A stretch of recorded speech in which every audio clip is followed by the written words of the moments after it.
بسم اللہ الرحمن الرحیم۔ السلام علیکم ورحمۃ اللہ وبرکاتہ۔ میرے تمام امت محمدیہ کے پیارے پیارے بھائیوں اور بہنوں، آج ہم بات کریں گے نماز کی اہمیت کے بارے میں۔ جیسے کہ ہم سب کو پتہ ہے کہ نماز ہم پر فرض ہے، اور اللہ تعالیٰ نے شب معراج کی رات کو ہمیں 5 وقت کی نماز کا تحفہ عطا کیا ہے، جو ہمارے لیے بے حد قیمتی ہے۔ اللہ تعالیٰ نے قرآن مجید میں 700 مرتبہ نماز کا ذکر کیا ہے، اور 80 بار تو سیدھا حکم دیا ہے کہ نماز قائم کرو۔ قرآن مجید کی سورہ الروم کی آیت نمبر 31 میں اللہ تعالیٰ فرماتے ہیں، بسم اللہ الرحمن الرحیم، وَأَقِیمُوا الصَّلَاةَ وَلَا تَکُونُوا مِنَ الْمُشْرِکِینَ۔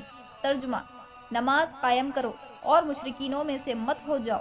اس آیت میں اللہ تعالیٰ ہمیں حکم دے رہے ہیں نماز پڑھنے کا، اور جو اس کی نافرمانی کرتا ہے اللہ تعالیٰ اس کو مشرکوں میں سے کر دیتے ہیں۔ اللہ اکبر۔ ہم میں سے کتنے ہی ایسے مسلمان ہیں جو اذان کی آواز پر اپنے سارے ضروری کام چھوڑ کر نماز کے لیے اٹھ کھڑے ہوتے ہیں۔ اس کا جواب ہم سب کو پتہ ہے۔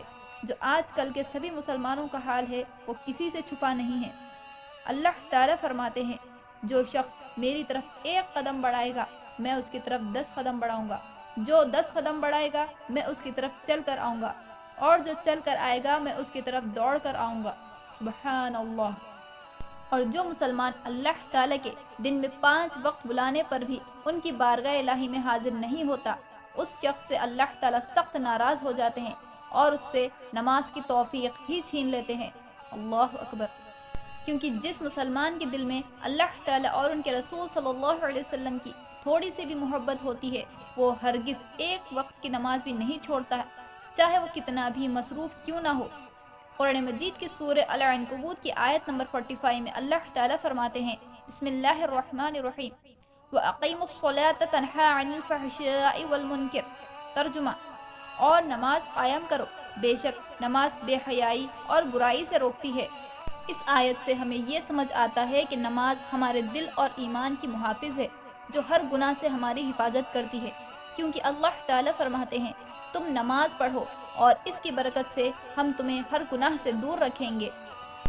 صحیح حدیث اور سنن ابن ماجہ کی روایت ہے کہ نبی کریم صلی اللہ علیہ وسلم فرماتے ہیں کہ اگر میری امت کو یہ پتہ چل جائے کہ فجر اور عشاء کی نماز کی اللہ تعالیٰ کے پاس کتنی اہمیت ہے، تو کوئی بھی یہ 2 نمازوں کو ہرگز نہیں چھوڑے گا، چاہے ان کو برف پر سے رینگ کر ہی مسجد کیوں نہ جانا پڑے۔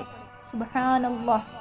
تو آج سے ہی ہم اپنی پوری فیملی اور فرینڈز کے ساتھ یہ ارادہ کر لیں کہ دن میں پوری 5 نمازیں بوقت ادا کریں گے، اور دوسروں کو بھی پڑھنے کے لیے کہیں گے، انشاءاللہ۔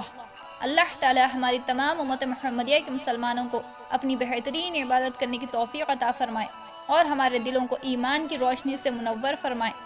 آمین ثم آمین یا رب العالمین۔ اگر آپ کو میری یہ ویڈیو پسند آئے تو اس ویڈیو کو لائک اور سبسکرائب ضرور کریں۔ اسی کے ساتھ اس ویڈیو کو اینڈ کرتی ہوں، پھر ملتے ہیں اگلی ویڈیو میں۔ تب تک کے لیے اللہ حافظ۔